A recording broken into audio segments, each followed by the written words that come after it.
ಶ್ರೀಗುರುಭ್ಯೋ ನಮಃ ಹರಿ ಓಂ. ಓಂ ನಮಃ ಸೂರ್ಯಃ ಪಿತಾಮಹೋ ವ್ಯಾಸಃ ವಸಿಷ್ಠೋ ತ್ರಿಪರಾಶರಃ ಕಶ್ಯಪೋ ನಾರದೋ ಗಾರ್ಗ್ಯಃ ಮರೀಚಿರ್ಮುನಿರಂಗಿರಾಃ ಲೋಮಶಃ ಪೌರುಷಶ್ಚೈವ ಚಮನೋ ಜಮನೋ ಭೃಗುಃ ಶವನಕೋಷ್ಟಾದಶಶ್ಚೇತಿ ಜ್ಯೋತಿಷ್ಶಾಸ್ತ್ರಪ್ರವರ್ತಕಾಃ. ನಮೋ ಋಷಿಭ್ಯಃ ನಮೋ ಮಹದ್ಭ್ಯಃ. ಪ್ರಿಯ ವೀಕ್ಷಕರೇ, ಭಗವಂತ ಶುಭವನ್ನು ಉಂಟು ಮಾಡಲಿ. ಆತ್ಮೀಯರೇ, 2026ನೇ ಇಸ್ವಿ ಆಂಗ್ಲ ವರ್ಷದಲ್ಲಿ ಕುಂಭರಾಶಿಯವರಿಗೆ ಹೇಗಿದೆ ಒಂದು ವರ್ಷದ ಭವಿಷ್ಯ ಎಂಬುದನ್ನು ತಿಳ್ಕೊಳ್ಳೋಣ. ನೋಡಿ, ನೋಡ್ತಾ ಇದ್ದಂತೆ 2025ನೇ ಇಸ್ವಿ ಮುಗದೇ ಹೋಯಿತು. ಇನ್ನು ಕೆಲವೇ ದಿವಸದಲ್ಲಿ 2026ನೇ ಇಸ್ವಿ ಆಂಗ್ಲ ವರ್ಷ ಆರಂಭ ಆಗ್ತಾ ಇದೆ. ಇಂತಹ ಒಂದು ಪರಿಸ್ಥಿತಿಯಲ್ಲಿ ಧನಿಷ್ಠಾ ನಕ್ಷತ್ರ 3-4ನೇ ಪಾದ, ಹಾಗೆ ಶತಭಿಷ ನಕ್ಷತ್ರ 1-2-3-4ನೇ ಪಾದ, ಹಾಗೆ ಪೂರ್ವಾಭಾದ್ರ ನಕ್ಷತ್ರ 1-2-3ನೇ ಪಾದ. ನೀವು ವಿಡಿಯೋ ಮುಗಿಯುವವರೆಗೂ ಕೂಡ ನೀವು ನೋಡ್ತಾ ಇರಿ. ವಿಶೇಷವಾಗಿ ನಕ್ಷತ್ರ ಪರಿಹಾರಗಳು ಏನು, ಈ ವರ್ಷದಲ್ಲಿ ನಾವು ಏನೇನು ಪೂಜೆ ಪುನಸ್ಕಾರಗಳನ್ನು ಮಾಡುವ ಮಾತ್ರದಿಂದ ನಮಗೆ ಹೆಚ್ಚಿನದಾದಂಥ ಅಭಿವೃದ್ಧಿ, ಲಾಭ ಹೀಗೆ ಎಲ್ಲ ಸಿಗುತ್ತೆ ಎಂಬುದನ್ನು ಕೂಡ ನಾವು ಗಮನಿಸೋಣ. ಹಾಗೆ ನಾವು ಹೇಳುವಂಥದ್ದು ಇದು ಗೋಚಾರ ಫಲ ಅಂಥೇಳಿ. ನಿಮ್ಮ ಜಾತಕದ ಮೇಲೆ ಮತ್ತು ದಶಾಭುಕ್ತಿಗಳ ಮೇಲೆ ಸ್ವಲ್ಪ ವ್ಯತ್ಯಾಸಗಳು ಕೂಡ ಆಗಬಹುದು. ನಾವು ಮುಂದೆ ಹೇಳುವಂಥ ಒಂದು ಗ್ರಹಸ್ಥಿತಿಗಳ ಮೂಲಕವಾಗಿ ಹೇಗಿದೆ ಗೋಚಾರದಲ್ಲಿ ಎಂಬುದನ್ನು ಕೂಡ ವೀಕ್ಷಣೆ ಮಾಡಿ ಹೇಳುವಂಥ ಒಂದು ಸಾಮಾನ್ಯವಾದಂಥ ಒಂದು ಪ್ರಯತ್ನ. ಹಾಗೆ ನೋಡಿ, ಕುಂಭರಾಶಿ ಅಂದ ತಕ್ಷಣವೇ ಆರಂಭದ ದಿವಸದಲ್ಲಿ ರಾಶಿಯಲ್ಲಿ ರಾಹು, ಹಾಗೆ 2ನೇ ರಾಶಿಯಲ್ಲಿ ಶನಿಯೂ ಕೂಡ ಜುಲೈ ಅನಂತರದಲ್ಲಿ ವಕ್ರವಾದಂಥ ಒಂದು ಸ್ಥಿತಿಗೆ, ಅಂದರೆ ಕುಂಭರಾಶಿಗೆ ವಕ್ರ ಅಂತಂದರೆ ಬರ್ತಾನೆ ಹೇಳುವುದನ್ನು ಕೂಡ ಹೇಳಬಹುದು. ಹಾಗೆ ಆರಂಭದ ದಿವಸದಲ್ಲಿ ಗುರು ಪಂಚಮದಲ್ಲಿದ್ದಾನೆ. ಅನಂತರದಲ್ಲಿ ಜೂನ್ 2ನೇ ತಾರೀಕು ಅನಂತರದಲ್ಲಿ ಗುರುವು ಕೂಡ ಷಷ್ಠಕ್ಕೆ ಹೋಗಿಬಿಡ್ತಾನೆ. ಹಾಗಾಗಿ ಈ ವರ್ಷದ ಆರಂಭ ಏನಿದೆ ನೋಡಿ, ನಿಮಗೆ ಶುಭಾರಂಭವೇ ಆಗುತ್ತೆ. ಗುರು ಪಂಚಮದಲ್ಲಿದ್ದಾನೆ. ಹಾಗೆ ಜೂನ್ವರೆಗೆ ಏನೇನು ಹೋರಾಟ, ಏನೇನು ಕೆಲಸ, ಏನೇನು ಮಾಡ್ತಾ ಇದ್ದೀರೋ ಅದೆಲ್ಲ ಸಫಲವಾಗ್ತಾ ಬರುತ್ತೆ. ಅಂದರೆ ಕುಂಭರಾಶಿಯವರು 7.5 ಶನಿ ನಡೀತಾ ಇದೆ. ದುಃಖಗಳಿದೆ, ಚಿಂತೆ ಇದೆ, ಟೆನ್ಷನ್ ಇದೆ, ಹೀಗೆ ಎಲ್ಲ ತರಹ ತೊಂದರೆಗಳು ಕೂಡ ಸಾಕಷ್ಟು ರೀತಿಯಾಗಿ ನಿಮಗೆ ಬರ್ತಾ ಇದೆ. ಎಲ್ಲವೂ ಶುಭವಾಗ್ತಾ ಇದೆಯಾ ಅಂತ ಕೇಳಲಿಕ್ಕೆ ಹೋದರೆ ಅನೇಕ ರೀತಿಯಾದಂಥ ಸಮಸ್ಯೆಗಳು, ಅನೇಕ ರೀತಿಯಾದಂಥ ಒತ್ತಡಗಳು, ಮನಸ್ಸಿಗೆ ಸಮಾಧಾನ ಇಲ್ಲ, ಹೀಗೆ ಒಂದು 10 ತರಹ ಬರ್ತಾ ಇದೆ. ಒಂದೊಂದು ಥರ ಅಂತಲ್ಲ, 10 ಥರದಲ್ಲಿ ಬರ್ತಾ ಇದೆ. ಹಾಗಿದ್ದಾಗೂ ಕೂಡ ಕೆಲವೊಂದಷ್ಟು ಬದಲಾವಣೆ, ಕೆಲವೊಂದಷ್ಟು ಅನುಕೂಲಗಳು ಯಾವ್ಯಾವ ಸಮಯದಲ್ಲಿ ಆಗಬಹುದು ಎಂಬುದನ್ನು ಗಮನಿಸೋಣ. ಮೊದಲನೇದಾಗಿ ನಿಮಗೆ ಈ ವರ್ಷದಲ್ಲಿ ಫಸ್ಟು ಆರೋಗ್ಯ ಹೇಗಿದೆ ಎಂಬುದನ್ನು ಗಮನಿಸೋಣ. ನೋಡಿ, ಆರಂಭ ದಿವಸದಲ್ಲಿ ರಾಶಿಯಲ್ಲಿ ರಾಹು ಇದ್ದಾನೆ. ಸ್ವಲ್ಪ ಕಫಾತ ಪ್ರವೃತ್ತಿಯಾಗುವಂಥದ್ದು, ಸ್ವಲ್ಪ ತಲೆನೋವು ಬರುವಂಥದ್ದು, ಸಣ್ಣ ಪುಟ್ಟ ಮೂಳೆ ಅವಯವಗಳಲ್ಲಿ ನೋವು ಬರುವಂತಹ ಒಂದು ಸಾಧ್ಯತೆಗಳಾಗುತ್ತೆ. ಹಾಗಾಗಿ ಸ್ವಲ್ಪ ಆರೋಗ್ಯದಲ್ಲಿ ತಕ್ಕ ಮಟ್ಟಿಗೆ ಸ್ವಲ್ಪ ಜಾಗ್ರತೆ. ಆರೋಗ್ಯ ಬಹಳ ಚೆನ್ನಾಗಿರ್ತದೆ ಹೇಳುವಾಗಿಲ್ಲ, ಎಲ್ಲೋ ಒಂದಷ್ಟು ನೋವು, ಎಲ್ಲೋ ಒಂದಷ್ಟು ಚಿಂತೆ ಹೀಗೆ ಆಗುವಂಥ ಸಾಧ್ಯತೆಗಳಿದೆ. ಆರೋಗ್ಯದಲ್ಲಿ ತಕ್ಕ ಮಟ್ಟಿಗೆ ಅಂತೇಳಿ ಹೇಳಬಹುದು. ಅನಂತರದಲ್ಲಿ ಶನಿಯೂ ಕೂಡ ವಕ್ರವಾಗಿ ಬಂದಾಗ ಇನ್ನೊಂಚೂರು ಕಾಳಜಿ ವಹಿಸಬೇಕಾಗ್ಬೋದು. ಆರೋಗ್ಯದಲ್ಲಿ ಏನಾದರೂ ಗಂಟಲು ನೋವು ಬರೋದೋ, ಅಥವಾ ಕೈ ಬೆರಳಲ್ಲೋ, ಉಗುರಲ್ಲೋ, ಅಥವಾ ಕೂದಲು ಜಾಸ್ತಿ ಉದುರುವಂತಹದ್ದೋ, ಹೀಗೆ ಇಂತಹ ಸಣ್ಣ ಪುಟ್ಟ ಸಮಸ್ಯೆಗಳು ಬರುವಂಥ ಸಾಧ್ಯತೆಗಳಿದೆ. ಹಾಗಾಗಿ ಆರೋಗ್ಯದಲ್ಲಿ ತಕ್ಕ ಮಟ್ಟಿಗೆ. ನೆಕ್ಸ್ಟ್ ನೋಡಲಿಕ್ಕೆ ಹೋದರೆ ಹಣಕಾಸು ಹೇಗಿದೆ. ಹಣಕಾಸಿನಲ್ಲಿ ಗುರು ಆರಂಭದ ದಿವಸದಲ್ಲಿ ಬಹಳ ಉತ್ತಮವಾದಂಥ ಹಣಕಾಸುಗಳನ್ನು ಕೂಡ ಗುರು ನೀಡುತ್ತಾನೆ. ಎಲ್ಲೋ ಒಂದು ಕಡೆಗೆ ಲಾಭ, ಎಲ್ಲೋ ಒಂದು ಕಡೆಗೆ ಸಮಾಧಾನ, ಹಣಕಾಸಿನ ತಕ್ಕ ಮಟ್ಟಿಗೆ ಅಭಿವೃದ್ಧಿಯನ್ನೇ ಕೊಡ್ತಾನೆ. ನಿಂತು ಹೋದಂಥ ಕೆಲಸಗಳು ಆರಂಭ ಆಗುವಂಥದ್ದು ಏನೋ ಪರವಾಗಿಲ್ಲಪ್ಪ. 7.5 ಶನಿ ಆದರೂ ಕೂಡ ಎಷ್ಟೋ ಜನಕ್ಕೆ 7.5 ಶನಿ ಬಂದಾಗೆ ಭಾಳ ಒಳ್ಳೆಯದಾಗ್ತದೆ ಅಂತೆ. ಬಹಳ ಜನರ ಜಾತಕವನ್ನು ಗಮನಿಸಿದಾಗ ಶನಿ ದಶೆ, ಶನಿ ಭುಕ್ತಿ ಬಂದಾಗ, 7.5 ಶನಿ ಬಂದಾಗ ಆಗದೇ ಇರುವಂಥ ಕೆಲಸಗಳೆಲ್ಲ ಆಗುತ್ತೆ. ಹಾಗಾಗಿ ಈ 2026ನೇ ಇಸ್ವಿಯಲ್ಲಿ ಕೆಲವೊಂದಷ್ಟು ಆಗದೇ ಇರುವಂಥ ಕೆಲಸ ನಿಮ್ಮ ಜೀವನದಲ್ಲಿ ಏನೇನಿದೆಯೋ ಅಂಥ ಕೆಲಸಗಳಿಗೆಲ್ಲ ಚಾಲನೆ ಸಿಗುವಂಥದ್ದು. ಯಾಕಂದರೆ ನಿಮಗೀಗ ಕೆಲವೊಂದಷ್ಟು ಬುದ್ಧಿ ಬರ್ತಾ ಇದೆ, ಕೆಲವೊಂದಷ್ಟು ನಿಮ್ಮ ಮನಸ್ಸಿಗೆ ಸಮಾಧಾನ ಅನ್ನಿಸ್ತಾ ಇದೆ. ಹೀಗೆ ಎಲ್ಲ ಥರನೂ ಕೂಡ ಕಲ್ತ್ಕೊಳ್ತಾ ಇದ್ದೀರಿ. 7.5 ಶನಿ ಬಂದಾಗ ನಾವು ಪಾಠವನ್ನು ಬಹಳ ಚೆನ್ನಾಗಿ ಕಲಿತೇವೆ. ಜೀವನದ ಪಾಠ, ಹಣಕಾಸಿನ ಪಾಠ, ಜನರ ಪಾಠ, ಹೀಗೆ ಎಲ್ಲವೂ ಕೂಡ ವಿದ್ಯಾರ್ಥಿಗಳ ಜೀವನ ಆಗ್ತದೆ ಜೀವನದಲ್ಲಿ. ಹಾಗಾಗಿ ಹಣಕಾಸಿಗೆ 10 ಕಡೆಗೆ ಹಣಕಾಸು ಬರುವಂಥ ಸಾಧ್ಯತೆಗಳು, ತಕ್ಕ ಮಟ್ಟಿಗೆ ಉತ್ತಮವಾದಂತಹ ಸಂಪತ್ತನ್ನು ಸೃಷ್ಟಿ ಮಾಡ್ತೀರಿ. ಕಷ್ಟ ಇದ್ದರೂ ಕೂಡ ಎಲ್ಲೋ ಒಂದು ಕಡೆಗೆ ನಾಳೆ ಹೂಡಿಕೆ ಮಾಡಬೇಕು, ಎಲ್ಲೋ ಒಂದು ಕಡೆಗೆ ಇನ್ವೆಸ್ಟ್ಮೆಂಟ್ ಮಾಡಬೇಕು ಹೇಳುವಂತಹ ಮನಸ್ಥಿತಿ ಬಂದಿದೆ ಅಲ್ವಾ? ಯೋಚನೆ ಮಾಡಿ. ನೀವು ಮುಂಚೆಲ್ಲ ಹಣಕಾಸಿಗೆ ಚಿಂತನೆ ಮಾಡ್ತಾ ಇರಲಿಲ್ಲ. ಎಷ್ಟು ಬರುತ್ತೋ ಎಷ್ಟು ಹೋಗುತ್ತೋ ಲೆಕ್ಕಾಚಾರನೇ ಬರೀತಾ ಇರಲಿಲ್ಲ.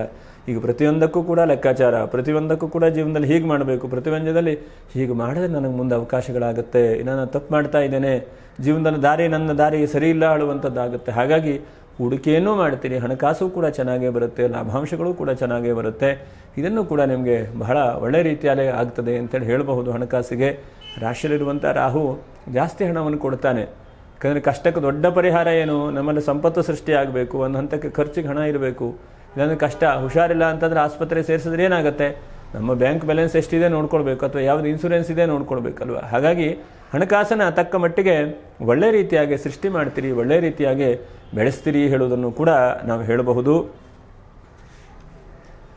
ಹಾಗೆ ಏನಾದರೂ ನೂತನವಾದಂಥ ಕೆಲಸ ಕಾರ್ಯಗಳನ್ನು ಆರಂಭ ಮಾಡ್ತೇನೆ ಅಂತ ನೋಡ್ಲಿಕ್ಕೆ ಹೋದರೆ ತಕ್ಕ ಮಟ್ಟಿಗೆ ಪರವಾಗಿಲ್ಲ. ಎಲ್ಲೋ ಒಂದು ಕಡೆ ಕೆಲಸ ಕಾರ್ಯಗಳನ್ನು ನೂತನವಾಗಿ ಆರಂಭ ಮಾಡುವಂಥದ್ದು, ಆರಂಭದಲ್ಲಿ ಗುರು ಪಂಚಮದಲ್ಲಿರ್ತಾನೆ. ಹಾಗಾಗಿ ನಿಮಗೆ ಸಮಸ್ಯೆಗಳು, ತೊಂದರೆ ಇದ್ದಾಗ ಹಣದ ಮೂಲ ಬೇರೆ ಬೇರೆ ಎಲ್ಲೆಲ್ಲಾಗುತ್ತೆ, ಯಾವ ಬಿಸ್ನೆಸ್ ಮಾಡಲು ಲಾಭ ಆಗುತ್ತೆ, ಯಾವ ಬಿಸ್ನೆಸ್ಸನ್ನು ನಾವು ಮುಂದುವರಿಬೇಕು, ಹೀಗೆಲ್ಲ ಯೋಚನೆ ಮಾಡ್ತಾ ನೂತನವಾದಂಥ ಕೆಲಸ ಕಾರ್ಯಗಳನ್ನು ಕೂಡ ಆರಂಭ ಮಾಡ್ತೀರಿ, ನಡೆಸಿ ಅದು ಕೂಡ ಲಾಭವಾಗಿ ಆಗುತ್ತೆ ನಿಮಗೆ. ಎಷ್ಟೋ ಸಲ ನಮ್ಮ ಮನಸ್ಸು ಪಕ್ವ ಬಂದಾಗ ಎಲ್ಲ ಕೆಲಸಗಳು ಕೂಡ ಸಫಲವಾಗ್ತಾ ಹೋಗ್ತದೆ.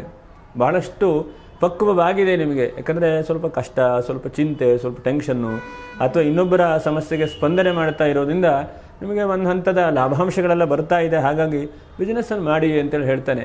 ಬಿಸ್ನೆಸ್ ಮಾಡಲಿಕ್ಕೆ ಈ ವರ್ಷ ಭಾಳ ಚೆನ್ನಾಗೇ ಇದೆ. ಯಾಕಂದರೆ ಕಳ್ಕೊಳ್ಳೋದಿಲ್ವ ಅಂತ ಕೇಳಲಿಕ್ಕೆ ಹೋದರೆ ಹಂತ ಹಂತವಾಗಿ ಮಾಡಿ, ಒಂದೇ ಸಲ ದುಡ್ಡನ್ನು ಇನ್ವೆಸ್ಟ್ಮೆಂಟ್ ಮಾಡ್ಕೊಂಡು ಹೋಗುವಂಥದ್ದು ಬೇಡ. ಹಂತ ಹಂತವಾಗಿ ಯಾವುದೋ ಒಂದು ಹೋಟೆಲ್ ಮಾಡಬೇಕು ಅಂತಿದ್ರೆ ಚಿಕ್ಕದಾದಂಥ ಒಂದು ಮೆಸ್ ಮಾಡ್ಕೊಳ್ಳಿ, ಅನಂತರದಲ್ಲಿ ಒಂದು ಬಾಡಿಗೆಗೆ ತೆಗೆದುಕೊಳ್ಳಿ, ಅನಂತರದಲ್ಲಿ ಅದನ್ನು ಬೋಗಿಗೆ ಹಾಕಿಸ್ಕೊಳ್ಳಿ, ಅನಂತರದಲ್ಲಿ ಸ್ವಂತ ಜಾಗ ಖರೀದಿ ಮಾಡಿಕೊಳ್ಳಿ. ಯಾಕಂದರೆ ಬಿಸ್ನೆಸ್ ಒಂದೇ ಸಲ ಮೇಲಕ್ಕೆ ಯೋಚನೆ ಮಾಡಬಾರದು. ಹಂತ ಹಂತವಾಗಿ 1 ರೂಪಾಯಿ, 5 ರೂಪಾಯಿ, 10 ರೂಪಾಯಿ ಆ ಥರ ಹಣ ಯೋಚನೆ ಮಾಡ್ಕೊಂಡು ಹೋಗಬೇಕು ಬಿಸ್ನೆಸ್ಸಲ್ಲಿ. ತಕ್ಕ ಮಟ್ಟಿಗೆ ಬಿಸ್ನೆಸ್ ಮಾಡುವಂಥವ್ರಿಗೆ ಈ ವರ್ಷದಲ್ಲಿ ಕೈ ಹತ್ತುತ್ತದೆ, ಲಾಭಾಂಶಗಳು ಕೂಡ ಸಿಗ್ತದೆ ಅಂತೇಳಿ ಹೇಳಬಹುದು. ಹಾಗೆ ವಿದ್ಯಾರ್ಥಿಗಳ ಜೀವನದಲ್ಲೂ ಕೂಡ ನೋಡಿ, ನಿಮ್ಮ ದ್ವಂದ್ವ ಸ್ವಭಾವ, ಚಿಂತೆ ಹೀಗೆಲ್ಲ ಇದೆ ನಿಮಗೆ.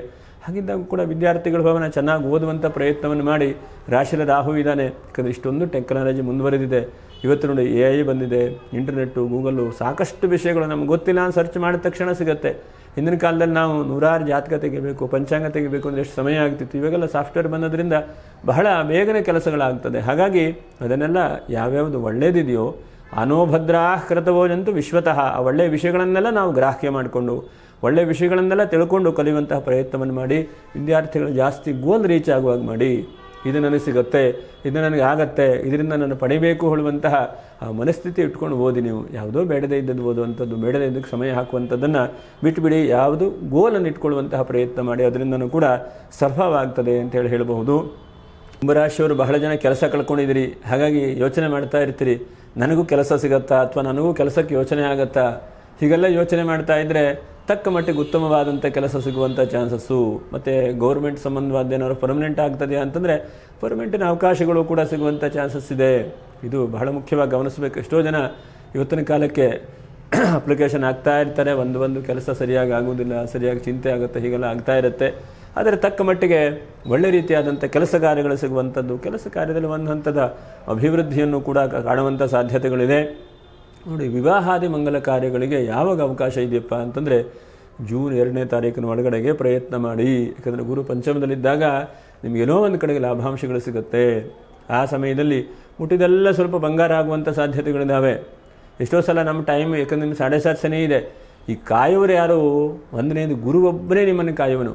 ಮೇಲುಗಡೆ ಛತ್ರಿ ಇಟ್ಕೊಂಡಾಗ ಮಳೆ ಬಂದಾಗ ಯಾವುದು ನಮಗೆ ಕಾಯುವಂಥದ್ದು ಛತ್ರಿ ಅಷ್ಟೇ ಅಲ್ವಾ. ಹಾಗಾಗಿ ನಮಗೆ ಕಾಯುವಂಥವನು ಯಾರು? ಗುರು ಒಬ್ಬನೇ. ಆ ಗುರು ಜೂನ್ 2ನೇ ತಾರೀಕಿನವರೆಗೆ ಮಾತ್ರ ಪಂಚಮ ರಾಶಿಯಲ್ಲಿ ಇರ್ತಾನೆ. ಹಾಗಾಗಿ ವಿವಾಹಾದಿ ಮಂಗಲ ಕಾರ್ಯಗಳು, ಸಂತಾನಕ್ಕೆ ಪ್ರಯತ್ನ ಮಾಡಬೇಕಾದಂಥವರು ಅಥವಾ ಮನೆ ಕಟ್ಟಲಿಕ್ಕೆ ಪ್ರಯತ್ನ ಮಾಡುವಂಥವರೆಲ್ಲ ಆದಷ್ಟು ಜೂನ್ 2ನೇ ತಾರೀಕಿನ ಒಳಗಡೆಗೆ ಪ್ರಯತ್ನ ಮಾಡಿ. ಅದರ ಒಳಗಡೆಗೆ ಸಫಲವಾಗುವಂಥ ಸಾಧ್ಯತೆಗಳಿದೆ. ಎಷ್ಟೋ ಸಲ ನಾವು ಯೋಚನೆ ಮಾಡ್ತಾ ಇರ್ತೇವೆ, ಆ ಕೆಲಸ ಆಗೋದಿಲ್ಲ, ಈ ಕೆಲಸ ಆಗೋದಿಲ್ಲ ಅಂಥೇಳಿ. ಹಾಗೆ ಯೋಚನೆ ಮಾಡಲಿಕ್ಕೆ ಹೋಗಬೇಡಿ, ಪ್ರಯತ್ನ ಜಾಸ್ತಿ ಮಾಡಿಕೊಡಿ. ಹಾಗೆ ಸಹೋದರರಿಂದ ಅನುಕೂಲ. ಎಷ್ಟೋ ಸಲ ಅಣ್ಣ ತಮ್ಮಂದ್ರ ಕಿರಿಕಿರಿ, ಟೆನ್ಷನ್ನು, ತೊಂದರೆ, ಭೂಮಿಯ ಕಿರಿಕಿರಿ ಸಮಸ್ಯೆಗಳು ಬರ್ತಾ ಇರ್ತದೆ. ಆದರೆ ಅಂತಹ ಎಲ್ಲ ಸಮಸ್ಯೆಗಳು ಕೂಡ ಈ ಸದ್ಯಕ್ಕೆ ಸ್ವಲ್ಪ ಈ ವರ್ಷದಲ್ಲಿ ಸ್ವಲ್ಪ ಬಗೆಹರಿಯುವಂಥ ಸಾಧ್ಯತೆಗಳಾಗ್ತದೆ. ಮತ್ತು ನ್ಯಾಯಾಲಯ ಸಂಬಂಧವಾದದ್ದು ನೋಡಿ, ಬಹಳ ಮುಖ್ಯವಾಗಿ ಗಮನಿಸಬೇಕು. 7.5 ಶನಿ ಬಂದಾಗ ಒಂದು 5 ಸಮಸ್ಯೆಗಳು ಬರುತ್ತದೆ ಅಂತ ನಿಮಗೆ ಬಂದಿದೆಯೋ ಅಥವಾ ಹಿಂದೆ ಬಂದು ಹೋಗಿಬಿಟ್ಟಿದೆಯೋ, ಮುಂದೆ ಬರಬಹುದೋ ಗೊತ್ತಿಲ್ಲ. ಸಾಮಾನ್ಯವಾಗಿ ಒಂದು 5 ಸಮಸ್ಯೆಗಳು ಬರುತ್ತೆ ಅಂತ. ಒಂದು, ನಮ್ಮ ಮೇಲೆ ದೋಷಾರೋಪಗಳು, ಮಾಡದೇ ಇರುವಂತಹ ಅಪರಾಧ ನೀವು ಮಾಡಿದಿರಿ ಹೇಳುವಂತಹ ಒಂದು ದೋಷಾರೋಪಗಳು ನಮಗೆ ಬರುತ್ತೆ. ಹಾಗೆ ಎರಡನೇದಾಗಿ ಏನಾದರೂ ಸಣ್ಣ ಪುಟ್ಟ ಕೋರ್ಟು, ಕಚೇರಿ ಅಥವಾ ಪೊಲೀಸ್ ಸ್ಟೇಷನ್ ಸಂಬಂಧವಾದ ಕಿರಿಕಿರಿ ಬರುತ್ತೆ. ಹಾಗೆ ಮೂರನೇದಾಗಿ ನೀವು ಯಾವುದೋ ಒಂದು ನಂಬಿ ಹಣ ಕೊಟ್ಟು ಕಳ್ಕೊಳ್ಳುವಂಥದ್ದು. ನಾಲ್ಕನೇದಾಗಿ ಇದ್ದಕ್ಕಿದ್ದ ಹಾಗೆ ನಾವು ಸರಿಯಾಗಿ ಗಾಡಿ ಓಡಿಸ್ತಾ ಇರ್ತೇವೆ, ಯಾರೋ ಒಬ್ಬೊಬ್ಬರು ಹಿಂದೆ ಬಂದು ಗಾಡಿ ಟಚ್ ಮಾಡುವಂಥದ್ದು. ಐದನೇದಾಗಿ ಯಾರು ನಾವು ಬಹಳಷ್ಟು ನಂಬಿರ್ತೇವೋ ಅಂತಹ ವ್ಯಕ್ತಿಗಳೇ ನಮಗೆ ಮೋಸ ಮಾಡ್ತಾರೆ. ಹೀಗೆ ಇದೊಂದು 5 7.7 ಶನಿ ಬಂದಾಗ ನಡೀತದೆ ಹೇಳಿ ನಾವು ಅನುಭವದಿಂದನೂ ನೋಡಿದ್ದೇವೆ, ಬಹಳಷ್ಟು ಜನರ ಜಾತಕ ಬಂದಾಗೂ ನೋಡಿದ್ದೇವೆ. ಹಾಗಾಗಿ ನೀವು ಇದು 5 ವಿಷಯದಲ್ಲಿ ಈ ವರ್ಷದಲ್ಲಿ ಸ್ವಲ್ಪ ಜಾಗ್ರತೆನೇ ಇಟ್ಕೊಳ್ಬೇಕು. ನೀವು ಬಂದಿಲ್ಲ ಅಂತಂದರೆ ಬರಬಹುದು, ಯಾಕಂದರೆ ಎಷ್ಟೋ ಸಲ ಈಗ ಚೆನ್ನಾಗಿದ್ದೇನೆ ಅಂತ ನಾಳೆಗೆ ಚೆನ್ನಾಗಿ ಇರದೇ ಇರುವಂಥ ಸಮಸ್ಯೆಗಳು ಕೂಡ ಬರಬಹುದು. ಹಾಗಾಗಿ ಇದೊಂದು 5 ವಿಷಯದಲ್ಲಿ ಸ್ವಲ್ಪ ಜಾಗ್ರತೆಯನ್ನು ಕೂಡ ವಹಿಸಿಕೊಳ್ಳಬೇಕು. ಅನಂತರದಲ್ಲಿ ಭೂಮಿ ವ್ಯಾಪಾರ ವ್ಯವಹಾರ ಮಾಡೋವರಿಗೂ ಕೂಡ ರಾಶಿಯಲ್ಲಿ ರಾಹು ಇದ್ದಾನೆ.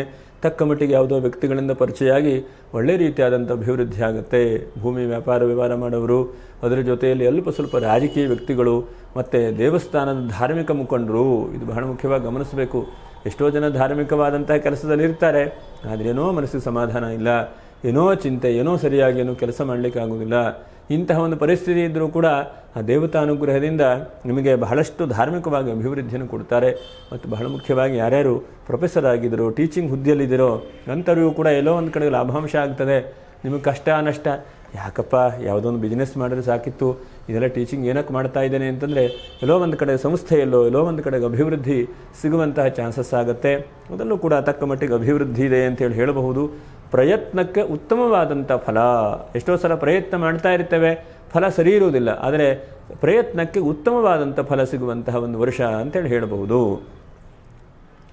ನೋಡಿ, ಎಷ್ಟೋ ಸಲ ನಾವು ಪ್ರಯತ್ನವನ್ನು ಮಾಡ್ತಾ ಇರ್ತೇವೆ, ಆದರೆ ಯಾವ ಪ್ರಯತ್ನವೂ ಸಫಲವಾಗುವುದಿಲ್ಲ ಅಥವಾ ಯಾವ ಪ್ರಯತ್ನವೂ ಉತ್ತಮವಾದಂಥ ಫಲಿತಾಂಶ ಕೊಡುವುದಿಲ್ಲ. ಆದರೆ ಈ ವರ್ಷದಲ್ಲಿ ಗುರುವೊಬ್ಬನು ಪಂಚಮದಲ್ಲಿದ್ದಾನಲ್ಲ, ಹಾಗಾಗಿ ನೀವೇನು ಪ್ರಯತ್ನ ಮಾಡ್ತೀರೋ ಆ ಪ್ರಯತ್ನಕ್ಕೆ ಉತ್ತಮವಾದಂಥ ಫಲಿತಾಂಶ ಫಲ ಸಿಗುವಂಥ ಚಾನ್ಸಸ್ ಜಾಸ್ತಿ ಇದೆ. ಮತ್ತು ಉನ್ನತವಾದಂಥ ವ್ಯಾಸಂಗವನ್ನು ಪ್ರತಿಯೊಬ್ಬರೂ ಮಾಡ್ತಾ ಇರಬೇಕು. ನಾನು ಹೇಳುವಂಥದ್ದು, ನಮ್ಮ ವಿದ್ಯಾಭ್ಯಾಸ ಆಗೋಯ್ತು ಅಥವಾ ನಾವೀಗ ನೌಕರಿ ಮಾಡ್ತಾ ಇದ್ದೇವೆ ಅಂತಲ್ಲ, ಕ್ಷಣ ಕ್ಷಣಕ್ಕೂ ಕೂಡ ವಿದ್ಯಾಭ್ಯಾಸದ ರೀತಿಯಲ್ಲಿ ವೃದ್ಧಿಯನ್ನು ನಾವು ಮಾಡ್ತಾನೇ ಇರಬೇಕು. ನಮ್ಮ ಜೀವನ ಸದಾಕಾಲ ವಿದ್ಯಾರ್ಥಿಗಳ ಜೀವನವೇ. ಹೊರಗೆ ಕೂರಿರಿ. ಇವತ್ತು ನಾವು ಓದಿದ್ದೇವೆ, ನಮಗೆಲ್ಲ ಮುಗಿದು ಹೋಯಿತು, ನಮಗೆ ಸಂಬಳ ಬರ್ತದೆ ಅಂಥೇಳಿ ಖಂಡಿತ ನಾವು ಯೋಚನೆ ಮಾಡಬಾರ್ದು. ನಮ್ಮ ಜೀವನ ಪ್ರತಿಯೊಂದು ಕ್ಷಣ, ಪ್ರತಿಯೊಂದು ತಿಂಗಳವೂ ಕೂಡ ವಿದ್ಯಾರ್ಥಿಗಳ ಜೀವನವೇ. ಪ್ರತಿ ಕ್ಷಣವೂ ಕೂಡ ನಾವು ಅಪ್ಗ್ರೇಡ್ ಆಗ್ತಾನೇ ಇರಬೇಕು, ಕಲಿತಾನೇ ಇರಬೇಕು, ಹೊಸ ಹೊಸ ವಿಷಯಗಳನ್ನು ನಾವು ತಿಳ್ಕೊಳ್ತಾನೇ ಇರಬೇಕು. ಇದು ಜೀವನದಲ್ಲಿ ಪ್ರತಿಯೊಂದು ನೋಡಿ, ಎಷ್ಟೇ ಕಲಿತಾ ಹೋಗಿ ನೀವು ಪ್ರತಿಯೊಂದು ದಿವಸವೂ ಕೂಡ ನಮಗೆ ನೂತನವಾದಂಥ ಒಂದು ಪಾಠವೇ ಆಗುತ್ತೆ. ಹಾಗಾಗಿ ವಿದ್ಯಾರ್ಥಿಗಳಿಗೆ ಈ ವರ್ಷ ಬಹಳ ಚೆನ್ನಾಗಿದೆ. ಇದು ಬಹಳ ಮುಖ್ಯವಾಗಿ ಗಮನಿಸಬೇಕು. ಎಷ್ಟೋ ಸಲ ವಿದ್ಯಾರ್ಥಿಗಳು ಇರ್ತೀರಿ, ಓದೋದು ಯಾವುದೋ ಒಂದು, ನೌಕರಿ ಯಾವುದೋ ಒಂದು, ಅದರ ಜೊತೆಗೆ ಮುಂದಿನ ಯಾವುದು ಗುರಿ ಅಂತ ಗೊತ್ತಿಲ್ಲ, ಅವತ್ತು ಓದ್ತಾ ಇರೋದು. ಹಾಗಾಗಬಾರ್ದು. ನಿಮ್ಮ ಗೋಲ್ ಏನಿದೆ, ನೀವು ಮುಂದೆ ಏನು ರೀಚ್ ಆಗಬೇಕು, ಇನ್ನು 10 ವರ್ಷಕ್ಕೆ ಯಾವುದೆಲ್ಲ ಹೆಚ್ಚಿನದಾದಂಥ ಅವಕಾಶ ಇದೆ ಅದನ್ನೇ ಜಾಸ್ತಿ ಟಾರ್ಗೆಟ್ ಮಾಡಿ ಓದಿ, ಅದರಿಂದ ಹೆಚ್ಚಿನದಾದಂಥ ಅಭಿವೃದ್ಧಿ ಆಗುತ್ತೆ. ಒಂದು ಹಂತಕ್ಕೆ ಸ್ಥಿರಾಸ್ತಿಯನ್ನು ಕೂಡ ಗಳಿಸುವಂಥ ಒಂದು ತಿಂಗಳು ಇದು ವರ್ಷ ಅಂಥೇಳಿ ಹೇಳಬಹುದು. ಎಷ್ಟೋ ಸಲ ವರ್ಷದ ಕೊನೆವರೆಗೂ 25ನೇ ಇಸ್ವಿಯಲ್ಲಿ ಕೆಲವು ಜನರಿಗೆ ಆಗಿರಬೇಕು, ಎಷ್ಟೋ ಜನಕ್ಕೆ ಆಗಿರ್ಲಿಕ್ಕೆ ಸಾಧ್ಯ ಇಲ್ಲ. ಆದರೆ ಈ ವರ್ಷದಲ್ಲಿ ಗುರು ನೋಡಿ ಪಂಚಮದಲ್ಲಿದ್ದಾಗ ಏನಾದರೂ ಭೂಮಿ ಏನಾದರೂ ಖರೀದಿ ಮಾಡೋದು ಅಥವಾ ಎಲ್ಲಾರು ಒಂದು ಕಡೆಗೆ ಇನ್ವೆಸ್ಟ್ಮೆಂಟ್ ಮಾಡುವಂಥದ್ದು ಅಥವಾ ಹೂಡಿಕೆ ಮಾಡಿದಂಥ ಹಣ ವಾಪಸ್ ಬರುವಂಥದ್ದು. ಎಷ್ಟೋ ವರ್ಷದಿಂದ ಯಾರೋ ಒಬ್ಬರು ಹೇಳಿದ್ರು LIC ಕಟ್ತಾ ಇದೆ, ಕಷ್ಟ ಇದೆಯಲ್ಲ ಅಂತ ಹೇಳಿ ಕೇಳಿದಾಗ 1 ವರ್ಷ 6 ತಿಂಗಳಲ್ಲಿ ಆ ಒಂದು ಪಾಲಿಸಿ ಮೆಚೂರಾಗಿ ಬರುವಂಥ ಸಾಧ್ಯತೆಗಳಿದೆ. ಇದು ಬಹಳ ಉತ್ತಮವಾದಂಥದ್ದು. ನೋಡಿ, ಇಂತಹ ಕಷ್ಟದಲ್ಲಿ ನಾವು ಹಿಂದೆ ಎಲ್ಲೋ ಒಂದು ಕಡೆ ಹೂಡಿಕೆ ಮಾಡಿದಂಥ ಹಣವೂ ಕೂಡ ವಾಪಸ್ ಬರುತ್ತೆ, ಅದರಿಂದ ಸಂಪತ್ತು ಸೃಷ್ಟಿಯಾಗುತ್ತೆ. ಬಂದಿದ್ದೇಳಿ ಖರ್ಚು ಮಾಡಲಿಕ್ಕೆ ಹೋಗಬೇಡಿ, ಅದಕ್ಕಿಂತ ಹೆಚ್ಚಿನದಾದಂತಹ ಒಂದು ರಿಟರ್ನ್ ಬರುವಂಥ ಸಮಯಕ್ಕೆಲ್ಲೋ ಒಂದು ಕಡೆಗೆ ಅದನ್ನು ಇನ್ವೆಸ್ಟ್ಮೆಂಟ್ ಮಾಡಿ, ಅದರಲ್ಲಿ ತಿಳುವಳಿಕೆ ಇರುವಂಥ ವ್ಯಕ್ತಿಗಳನ್ನು ಕೇಳಿ ಹೇಳಿ ಅದನ್ನು ಹೂಡಿಕೆಯನ್ನು ಕೂಡ ಮಾಡಿ, ಅದರಿಂದ ಲಾಭಾಂಶ ಆಗ್ತದೆ. ಮತ್ತು ಯಶಃ ಕೀರ್ತಿಂಚ ಲಕ್ಷ್ಮೀಂಚ, ಮನುಷ್ಯನಿಗೆ ಯಶಸ್ಸು, ಕೀರ್ತಿ, ಲಕ್ಷ್ಮಿ ಹೀಗೆ 3 ಬರೋದು ಸ್ವಲ್ಪ ಕಷ್ಟವಂತೆ. ಆದರೆ ಗುರು ಪಂಚಮದಲ್ಲಿದ್ದಾಗ ಯಶಸ್ಸು ತಕ್ಕ ಮಟ್ಟಿಗೆ ಬರುತ್ತೆ, ಹಾಗೆ ಕೀರ್ತಿಯೂ ಕೂಡ ಬರುತ್ತೆ, ಲಕ್ಷ್ಮಿ ಸಂಪಾದನೆಯೂ ಕೂಡ ಬರುತ್ತೆ ಅಂತೇಳಿ ಹೇಳಬಹುದು. ಹಾಗಾಗಿ ಇದು 3 ನಿಮಗೆ ನಿಮ್ಮ ಹಿಂದೆ ಇದೆ. ಅದರ ಜೊತೆಗೆ ಗುರುವಿನ ಆಶೀರ್ವಾದ, ಗುರುವಿನ ಅನುಗ್ರಹದಿಂದ ತಕ್ಕ ಮಟ್ಟಿಗೆ ಎಲ್ಲೋ ಒಂದು ಕಡೆ ನನ್ನ ಲಾಭಾಂಶ ಆಯ್ತಲ್ಲಪ್ಪ, ಎಲ್ಲೋ ಒಂದು ಕಡೆ ನನಗೆ ಪಡ್ಕೊಂಡಲ್ಲ ಹೇಳುವಂತಹ ಒಂದು ಮನಸ್ಥಿತಿ ಆಗುತ್ತೆ. ಅದರ ಜೊತೆಯಲ್ಲಿ ವೈದ್ಯಕೀಯ ಕ್ಷೇತ್ರದಲ್ಲಿದ್ದವರು ಬಹಳ ಮುಖ್ಯವಾಗಿ ಈ ವರ್ಷದಲ್ಲಿ ಬಹಳ ಹೆಸರಿಗೂ ಕೂಡ ಬರುತ್ತೆ.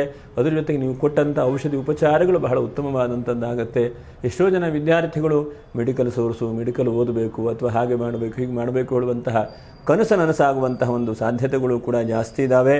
ಮತ್ತು ಹಳೆಯ ಯಾರ್ಯಾರು ಕಟ್ಟಡಗಳನ್ನು ಒಡೆದು ಬಿಟ್ಟು ನೂತನವಾಗಿ ಕಟ್ಟಬೇಕು ಅಥವಾ ಮನೆಗೆ ಪೇಂಟಿಂಗ್ ಮಾಡಬೇಕು. ಈ ವರ್ಷದಲ್ಲಿ ಏನಾದರೂ ಒಂದು ಒಳ್ಳೆಯ ಕೆಲಸ ಮಾಡಬೇಕಪ್ಪ ಅಂತಂದರೆ ವರ್ಷದ ಆರಂಭದಲ್ಲಿ ಅಂತಹ ಕೆಲಸಗಳಿಗೆಲ್ಲ ಚಾಲನೆಯೂ ಕೂಡ ಸಿಗುತ್ತೆ, ಅನುಕೂಲವೂ ಕೂಡ ಆಗುತ್ತೆ. ಮತ್ತು ಬಿಸ್ನೆಸ್ಸನ್ನು ಆರಂಭ ಮಾಡಿ ಅಂತ ಹಿಂದೂ ಕೂಡ ಹೇಳಿದೆ. ಆದರೆ ಬಿಸ್ನೆಸ್ ಮಾಡುವಾಗ ಆರಂಭದ ಒಂದು ಗುರು ಪಂಚಮದಿಂದ ಹುಡ್ಕೊಂಡು ನಿಮಗೂ ದಶಾಭುಕ್ತಿಗಳು ಚೆನ್ನಾಗಿದೆಯಾ ನೋಡಿಕೊಂಡು ಬಿಸ್ನೆಸ್ಸನ್ನು ಆರಂಭ ಮಾಡಿ. ಒಂದೇ ಸಲ ದಿಢೀರ್ನ ಹೋಗಿ ಬೀಳುವಂಥದ್ದು ಬೇಡ, ಬಿದ್ದರೆ ಎತ್ತಲಿ ಯಾರು ಬರುವಂಥದ್ದಿಲ್ಲ, ಅಂಥ ಸಮಸ್ಯೆಗಳಾಗತ್ತೆ. ಅನಂತರದಲ್ಲಿ ನೀವು ಸಿನಿಮಾ ರಂಗದಲ್ಲಿದ್ದರೆ ಅಥವಾ ಮೆಡಿಕಲ್ ಫೀಲ್ಡಲ್ಲಿದ್ದರೆ ಅಥವಾ ಇದ್ದಕ್ಕಿದ್ದ ಕೃಷಿಯನ್ನು ಎಷ್ಟೋ ಜನ ಇರ್ತಾರೆ, ನೌಕರಿ ಚೆನ್ನಾಗಿ ಸಂಬಳ ಬರ್ತಾ ಇರ್ತಾರೆ, ಮಾಡ್ತಾ ಇರ್ತಾರೆ. ಒಂದು ಕಡೆ ಹೋಗೋದು, ಎಲ್ಲೋ ಒಂದು ಕಡೆ ಕೃಷಿ ಜಾಗ ಶುರು ಮಾಡುವಂಥದ್ದು, ಯಾವುದೋ ಒಂದು 2 ಎಕರೆ ಜಾಗ ತೆಗೆದುಕೊಂಡು. ಮೊನ್ನೆ ಒಬ್ಬರ ಜಾತಕ ನೋಡಿದ ಹಾಗೆ ಎಲ್ಲ ಚೆನ್ನಾಗಿತ್ತು, ಸಂಬಳ ಚೆನ್ನಾಗೇ ಬರ್ತಾ ಇತ್ತು, ಎಲ್ಲ ಬೇಡ ಅಂಥೇಳಿ ರಿಸೈನ್ ಮಾಡಿ ಬಂದು ಕೊನೆ ಕೃಷಿ ಜಾಗದಲ್ಲಿ ಕೃಷಿ ಮಾಡ್ತಾ ಇದ್ದಾರೆ. ಅಂತಹ ಒಂದು ಟರ್ನಿಂಗ್ ಪಾಯಿಂಟು ಕೂಡ ಶನಿ ಕೊಡ್ತಾನೆ. ಬಹಳ ಮುಖ್ಯವಾಗಿ ವಕ್ರವಾದಂಥ ಒಂದು ಶನಿ 27 ಜುಲೈ ಅನಂತರದಲ್ಲಿ ಅಂತಹ ಟರ್ನಿಂಗ್ ಪಾಯಿಂಟನ್ನು ಕೂಡ ಉದ್ಯೋಗದಲ್ಲಿ ಕೊಡ್ತಾನೆ. ಅದು ಬಹಳ ಒಳ್ಳೆಯದೇ. ಎಷ್ಟೋ ಸಲ ನಾವು ಯೋಚನೆ ಮಾಡ್ತಾ ಇರ್ತೇವೆ, ಯಾವ ವೃತ್ತಿ ನಾವು ಮಾಡ್ತಾ ಇರ್ತೇವೋ ಅದನ್ನು ಕೆಲವೊಂದು ಸಲ ಬ್ರೇಕ್ ಮಾಡಿಕೊಂಡು ಬೇರೆ ಕಡೆ ಹೋದರೂ ಒಳ್ಳೆಯದಾಗ್ತದೆ, ಒಳ್ಳೆಯದಾಗುವುದಿಲ್ಲ ಅಂತಿಲ್ಲ. ಸ್ಥಾನ ಪಲ್ಲಟ ಆಗುವಂಥದ್ದು ನೋಡಿ, ಜುಲೈ ಅನಂತರದಲ್ಲಿ ಬಹಳ ಮುಖ್ಯವಾಗಿ ಗಮನಿಸಬೇಕು. ಬಾಡಿಗೆ ಮನೆ ಇದ್ದರೆ ಬಾಡಿಗೆ ಮನೆಯಿಂದ ಚೇಂಜ್ ಆಗುವಂಥದ್ದು, ಅಥವಾ ಉದ್ಯೋಗ ಇದ್ದರೆ ಆ ಉದ್ಯೋಗ ಬೇರೆ ಕಡೆಗೆ ಶಿಫ್ಟ್ ಆಗುವಂಥದ್ದು, ಅಥವಾ ಬೆಂಗಳೂರಲ್ಲಿದ್ದರೆ ಹೈದರಾಬಾದು, ಡೆಲ್ಲಿ, ಕಲ್ಕತ್ತಾ ಬೇರೆ ಬೇರೆ ಕಡೆಗೆ ನಿಮ್ಮ ಟ್ರಾನ್ಸ್ಫರ್ ಆಗುವಂಥದ್ದು, ಅಥವಾ ಬ್ಯಾಂಕ್ ನೌಕರ ಇದ್ದರೆ ಅದನ್ನು ಒಂದು ಹಂತಕ್ಕೆ ಮುಗಿಸ್ಕೊಂಡು ಬೇರೆ ಕಡೆ ಹೋಗುವಂಥದ್ದು. ಹೀಗೆ ಒಂದು 10 ನಾನು ಹೇಳುವಂಥದ್ದು, ಒಂದು ಅಂತಲ್ಲ, ಸ್ಥಾನ ಪಲ್ಲಟ ಆಗುವಂತಹ ಯೋಗವನ್ನು ಕೂಡ ಭಗವಂತ ಕೊಡ್ತಾನೆ. ಆದರೆ ತಕ್ಕ ಮಟ್ಟಿಗೆ ಮನಸ್ಸಿಗನಕ ನೆಮ್ಮದಿ ಇದೆ, ಮನಸ್ಸಿಗನಕ ಈ ವರ್ಷ ಸಮಾಧಾನ ಇದೆ ಅಂತ ಅನಿಸ್ತದೆ. ಯಾಕಂದರೆ ತಕ್ಕ ಮಟ್ಟಿಗೆ ಹಣಕಾಸು ಬರ್ತದೆ ಅಂತ ಹೇಳಿದ್ನಲ್ಲ, ಇವತ್ತಿನ ಖರ್ಚಿಗೆ ಯಥೇಚ್ಛವಾದಂತಹ ದುಡ್ಡು ಕೂಡ ಮನುಷ್ಯನಿಗೆ ಬೇಕಾಗಿದೆ. ಹಾಗಾಗಿ ಖರ್ಚಿಗೆ ತಕ್ಕಂಥ ಆದಾಯ ಮೂಲಗಳು ಕೂಡ ಸೃಷ್ಟಿಯಾಗ್ತದೆ. ಇಷ್ಟ ಅನುಕೂಲ ಇರುವಂತಹ ಕೆಲಸಗಳನ್ನೇ ಪ್ರಯತ್ನ ಮಾಡಬೇಕು. ಎಷ್ಟೋ ಸಲ ಮನಸ್ಸಿಲ್ಲದೆ ಇರುವಂಥ ಕೆಲಸವನ್ನು ಮಾಡುವಂಥದ್ದು, ಕೊನೆಗೆ ಮನಸ್ಸಿಲ್ಲ ಅಂತಾದರೆ ಕೆಲಸ ಸಕ್ಸಸ್ಫುಲ್ ಆಗೋದು ಕಷ್ಟ ಆಗಿ ಹೋಗ್ತದೆ. ಹಾಗಾಗಿ ಯಾವ ಕೆಲಸದಲ್ಲಿ ಸಕ್ಸಸ್ಫುಲ್ ಆಗಬೇಕೋ ಅಂತಹ ಮನಸ್ಸಿಟ್ಟು ಅದನ್ನು ಕೆಲಸ ಮಾಡುವಂಥ ಪ್ರಯತ್ನ ಮಾಡಿ, ಅದರಿಂದನೂ ಕೂಡ ಅಭಿವೃದ್ಧಿ ಆಗುತ್ತೆ. ಮತ್ತು ಅತಿಯಾಸೆ ಹೇಳುವಂಥದ್ದು ಈ ವರ್ಷದಲ್ಲಿ ಬೇಡ. ನಿಮಗೆ ಒಂದು 5 ಜಾಗ್ರತೆ. ಅತಿಯಾಸೆ ಹೇಳುವಂಥದ್ದು ಬೇಡ. ಎರಡನೇದಾಗಿ ಚೆನ್ನಾಗಿ ತಿಳಿದು ಚೆನ್ನಾಗಿ ಕಲಿತು ಬಿಸ್ನೆಸ್ಸನ್ನು ಶುರು ಮಾಡುವಂಥ ಪ್ರಯತ್ನವನ್ನು ಮಾಡಿ. ಮೂರನೇದಾಗಿ ಅವರು ಹೇಳ್ತಾರೆ ಇವರು ಹೇಳ್ತಾರೆ ಅಂತ ಬೇಡ, ನಿಮಗೆ ವೈಯಕ್ತಿಕವಾಗಿ ಏನಾಗುತ್ತೆ, ನೀವು ಪ್ರಾಕ್ಟಿಕಲ್ಲಾಗಿ ಎಷ್ಟು ಮಾಡಲಿಕ್ಕೆ ಸಾಧ್ಯ ಆಗುತ್ತೆ, ನೀವು ಇಲ್ಲದೇ ಇದ್ದರೂ ಆ ಕೆಲಸ ನಡೆಯುತ್ತದೆ ಹೇಳೋದನ್ನು ಚಿಂತನೆ ಮಾಡಿಕೊಳ್ಳಿ. ನಾಲ್ಕನೇದಾಗಿ ಬಹಳ ಮುಖ್ಯವಾಗಿ ಹೋರಾಟವನ್ನು ಸತತವಾಗಿ ಮಾಡ್ತಾ ಇದ್ದೀರಿ, ಅದನ್ನು ನಿಲ್ಲಿಸಬೇಡಿ. ಭಗವಂತನ ಮೇಲೆ ಭಾರ ಹಾಕಿ ಹೋರಾಟ ಮಾಡ್ತಾ ಇದ್ದೀರಿ. ಸುಮ್ಮನೆ ಹೋರಾಟ ಅಲ್ಲ ನಿಮ್ಮದು, ಸದಾ ಕಾಲ ಹೋರಾಟ ಅಲ್ವಾ. ಕುಂಭರಾಶಿಯವ್ರದ್ದು ಈಗನಕ ಸದಾಕಾಲ ಹೋರಾಟ. ಆ ಹೋರಾಟವನ್ನು ಮುಂದುವರಿಸಿ ಓವರಾಲಾಗಿ ನೋಡಲಿಕ್ಕೆ ಹೋದರೆ ತಕ್ಕ ಮಟ್ಟಿಗೆ ವರ್ಷದ ಆರಂಭದ ದಿವಸದಲ್ಲಿ ಬಹಳ ಒಳ್ಳೆ ರೀತಿಯಾದಂಥ ರಿಸಲ್ಟನ್ನು ಭಗವಂತ ಕೊಡಬಹುದು. ಇನ್ನು ಈ ಒಂದು ನಕ್ಷತ್ರಕ್ಕೆ ಏನೇನು ಮಾಡಬೇಕಪ್ಪ ಎಂಬುದನ್ನು ಕೂಡ ಗಮನಿಸೋಣ. ಧನಿಷ್ಠಾ ನಕ್ಷತ್ರ 3 ಮತ್ತು 4ನೇ ಪಾದ. ನೀವು ಎಷ್ಟು ಸಾಧ್ಯ ಆಗುತ್ತೆ ಅಷ್ಟು ನೋಡಿ. ಎಲ್ಲೆಲ್ಲಿ ಅನ್ನದಾನ ನಡೀತಾ ಇರ್ತದೆಯೋ ಈ ವರ್ಷದಲ್ಲಿ ನಿಮ್ಮ ಕೈಲಾದ ಮಟ್ಟಿಗೆ ದಿವಸಕ್ಕೆ ₹1, ₹5 ಆ ಥರ ಒಂದು ತೆಗೆದಿಡಿ. ಆ ತಿಂಗಳಲ್ಲಿ ಆ ಒಂದು ಹಣವನ್ನು ಬೇರೆದಕ್ಕೆ ಉಪಯೋಗಿಸದೇ ಇದ್ದ ಹಾಗೆ ಎಲ್ಲೆಲ್ಲಿ ಅನ್ನದಾನ ನಡೀತದೆಯೋ ಅಲ್ಲಿಗೆ ಹೋಗಿ ಅಕ್ಕಿಯನ್ನು ಅಥವಾ ಹಣವನ್ನು ಕೊಡಿ. ಯಾಕಂದರೆ ಹಣ ಕೊಟ್ಟರೂ ಕೂಡ ಇವತ್ತಿನ ದಿವಸ ಅದರಿಂದ ಏನೋ ಮೌಲ್ಯವರ್ಜಿತವಾದಂತಹ ಅವಕಾಶಗಳನ್ನು ಕೊಡ್ತಾರೆ.